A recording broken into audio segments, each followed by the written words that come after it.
There's a problem with everyone's second favorite on-screen Captain America, Sam Wilson, and it only exists because the MCU continually screws him over with every installment he's featured in. The MCU absolutely refuses to let this character evolve beyond this awkward, transitory state, because they have too much to lose by actually committing to Sam Wilson as the current Captain America. And because of this, Sam has never been allowed to just be Captain America uncontested.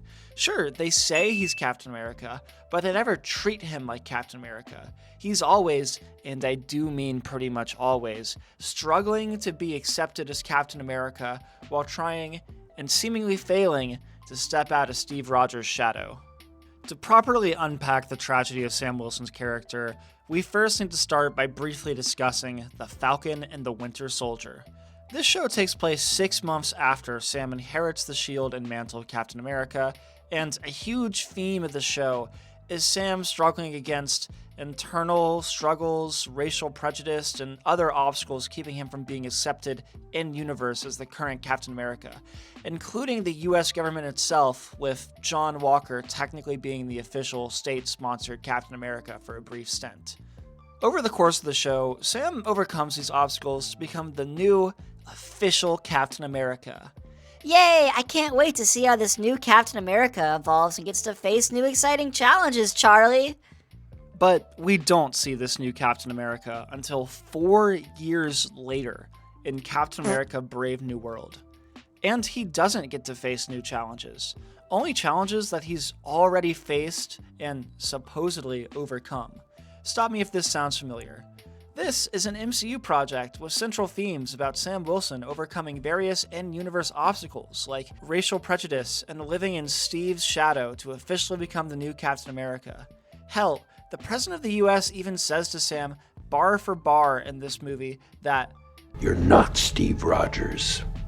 But wait, didn't he become officially Captain America in The Falcon and the Winter Soldier?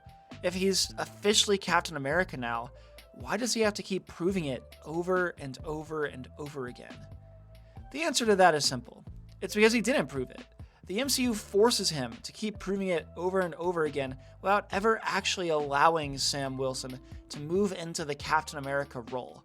He's constantly stuck in this awkward transition period between Falcon and Captain America that he's been trapped in since 2021. Across these two projects, Sam is the same character that has to constantly deal with the same dilemma. How can he possibly prove his worth as the new Captain America and get out of Steve Rogers' shadow when the writers don't want him to? What made me think I could follow that? And because Marvel makes him do this over and over again, he never actually gets to prove that he's secure in the Captain America role and move on. Because Marvel doesn't want him to.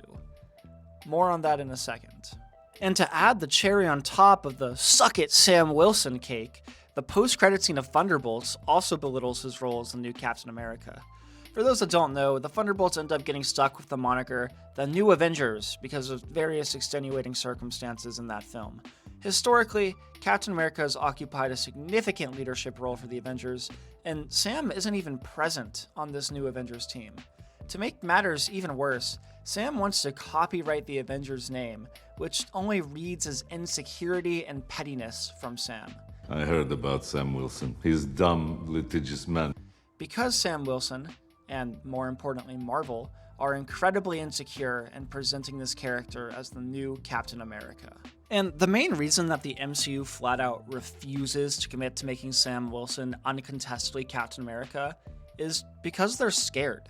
It's no secret that the MCU has been in an overall bad spot, both critically and financially, for a number of years now. And Sam has never garnered the same popularity with general audiences as his predecessor, but that's not entirely his fault.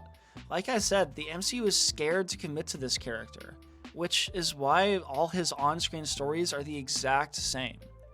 And the reason they're scared to commit is because they know they can push the Steve Rogers nostalgia panic button and draw in multitudes of old nostalgic fans, which they are actively doing in Doomsday by teasing bringing Steve Rogers back. This would be infinitely harder and messier to do if they actually allowed Sam to grow into the Captain America role. After all, why would they work at further developing a new character when they can make way easier money by throwing Steve Rogers on the screen for us to lap up like greedy dogs eating their own vomit off the floor? Especially since Steve already had a great ending and is now getting dug up from the grave because the MCU is pulling every panic lever it possibly can to bring back fans for Doomsday. Ultimately, Sam Wilson is a victim of the meaninglessness of the post-Endgame MCU. Unless the project was popular enough, which Sam Wilson wasn't ever given the chance to be, it was forgotten and left to rot.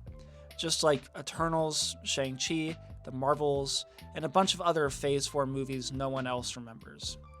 Don't you guys remember when the movies in the MCU actually built on each other and had consequences? Yeah, me neither. Well, let me know what you guys think in the comments. Anyway, I'm a YouTuber, you know what I want. Do the like, comment, subscribe things if you feel like it, and I'll see you next time. Bye.